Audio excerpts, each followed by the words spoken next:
5 minutes. Devator, thank you.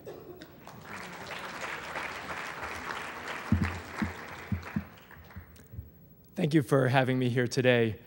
What does Jewish tradition say about innovation in a time of crisis? I want to offer two models. The first, in a time of crisis, innovation is dangerous.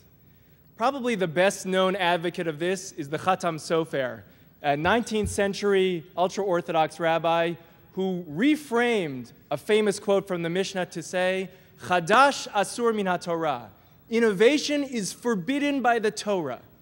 And this attitude has persisted to today. There's a fantastic ad by Hamodia, an ultra-Orthodox newspaper that looks like this, if I can click it, that says, the more things change, the more we don't. This is the idea of, as things change, we have to hunker down, we have to tinker, we have to move cautiously.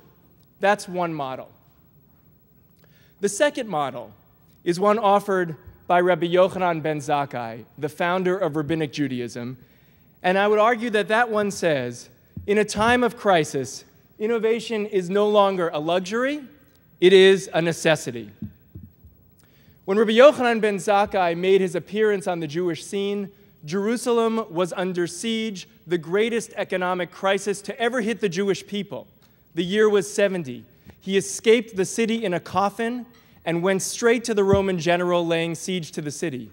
He was granted one request. What would you have asked for at that moment? He didn't ask to save the city of Jerusalem, and he was roundly criticized for that later on. What did he ask for? Tein li Yavne v'chachameha. Give me Yavne, the city of Yavne, and its sages. And from there, I will reconstitute Judaism based on the new realities that are facing us today. What was the innovation of Yavne? What did he actually do? He took a system of religion that was based in temple, in physical space, and a priestly caste, limited to a select few, and he democratized it. He took it out to the people, he made it portable. And it's that very Judaism that we live out today in so many different ways. He didn't create Judaism from whole cloth. It was not an innovation that started from scratch. It was a reframing and a continuation, but in a crucial new way. So I ask you, what is your Torah, and are you bringing it to the people? Because let me tell you from the field, the people are starving for it.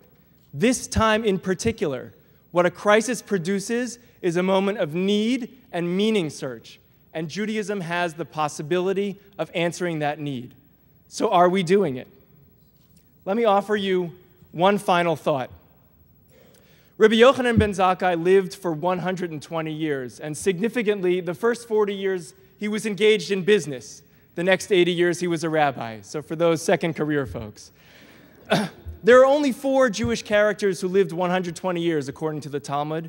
One of them, the most famous, Moses. In this week's Parsha, God calls to Moses. Vayikra, God calls. Moses is the only character in the Bible whom God calls. Everyone else, God speaks to. God speaks to Abraham. God speaks to Isaac and Jacob. Only Moses is called. The Midrash, Jewish legend, picks up on this, and I think the lessons are clear for us today. The Midrash says that Moses is overly timid. At the burning bush, he did not want to see God, he hid his face.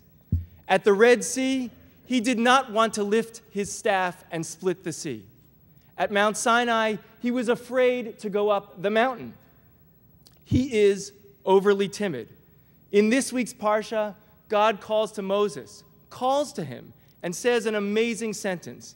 He says, Ad matai ata mashpil atzmecha, ve'ein hasha'a mitzapa ela lecha, which translated means, how long are you going to be timid? This is your moment. How long are you going to be timid? God calls to Moses. This is your moment. Folks, this is our moment. I can't say it any more clear than that. Judaism was born out of a crisis, and Judaism does well in a crisis. But this is not a moment for us to be timid. This is a moment for us to connect to the meaning and substance and deep complexity that Judaism has to offer. We have taken those leadership seminars. We have gone through those workshops. This is the training that we've had to reach this moment, but now we are here.